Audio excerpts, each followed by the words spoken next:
Crisis on Infinite Earths Origin and Author Deep Dive. Hi guys, off late I came across a video made by a couple of my friends on their channel, The Film Fugitive, basically explaining the Easter eggs and plot details of the newly released third installment of the movie trilogy based on a seminal piece of comic book, Crisis on Infinite Earths, which made me think about a shoddy rendition of an author deep dive I did on my channel in Bangla a couple of months ago, which did not go that well, to put it delicately.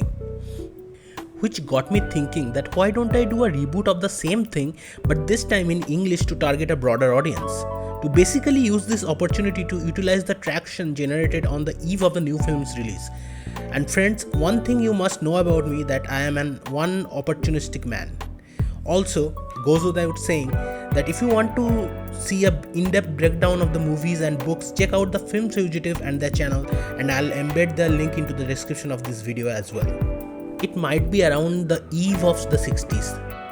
13-year-old Marv, on a resplendent evening in Brooklyn, whilst thinking about his favorite comic book characters, creates one of his own, the Librarian.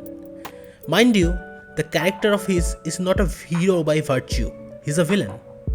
Mounted on his spaceship, he circles the earth gathering information about other heroic figures and sells them to the highest bidder. Brooklyn's young Marv Wolfman often likes to immerse himself in the fables of these so-called comic book characters. His favorite ongoing series at that time is Detective Comics' The Justice League of America. While reading this book, he first comes across the very concept of the multiverse. What is a multiverse? In layman's terms, it's an almost identical replica of our Earth. Emphasis on almost. While small differences speckled across, many writers have used this concept as a trope in their book. Marv notices that the adventures of this aforementioned Justice League of America often crosses path with the Justice Society of America, a superhero team from another world. A tapestry of wild imagination runs wild with this idea in his tiny brain. But life goes on. In the late 60s, after graduating from New York School of Arts and Design, Marv pursues a career in the comic book illustrations. One of his early noteworthy works would be of the illustrations for In a Half-World of Terror by the great Stephen King. Gradually, he lands a job in Detective Comics, the company whose comics he has read growing up. Him and his longtime friend Len Wein were given the task to work on new Teen Titans. Here, Marv brings forth the notion to introduce an African American member to the ever-expanding roster. Even after facing multiple rejections, Marv persists on. Thus, the character of Cyborg you know and love comes to fruition.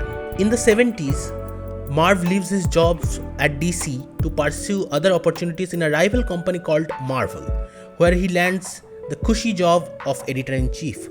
But something odd starts happening in the 70s.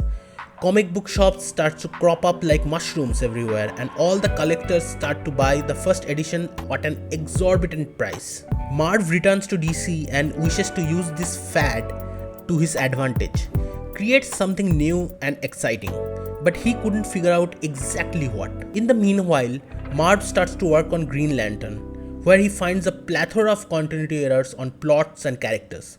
As a workaround, many writers have used the trope of parallel Earths, aka the multiverse. He notices in DC there's not only one solitary universe.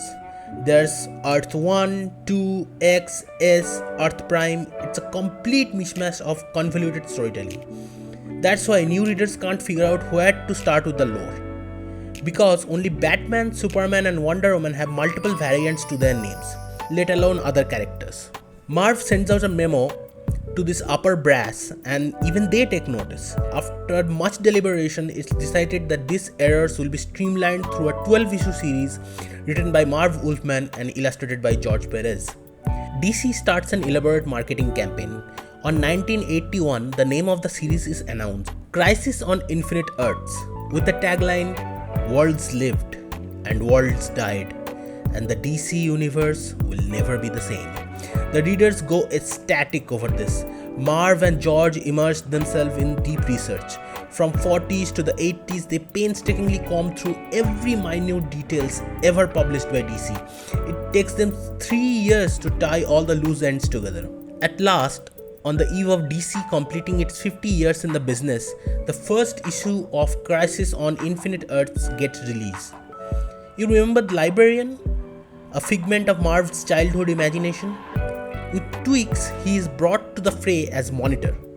Although Monitor was introduced as a villain in an ongoing Teen Titans comics a couple of months ago, but Marv wanted to surprise the audience. It was his ace in the hole. Because beneath the veneer of engaging storytelling and mind-boggling artwork, there lied fear. Fear of losing their favorite characters. Released in each month, all 12 issues and its countless spin-offs, an eponymous tale which sends jolts of excitement down the reader's spine. The story, with the heroes being triumphant, though at the cost of many lives. But the story doesn't end there. Crisis on Infinite Earth spawns numerous spin-off and miniseries like The Trajectories from a River. All the rival companies also feel intimidated by the sheer success of Marv's epic. To this day, Crisis on Infinite Earth is considered to be the template for any ongoing crossover event. To this day, it holds the record of the most sold copies from DC.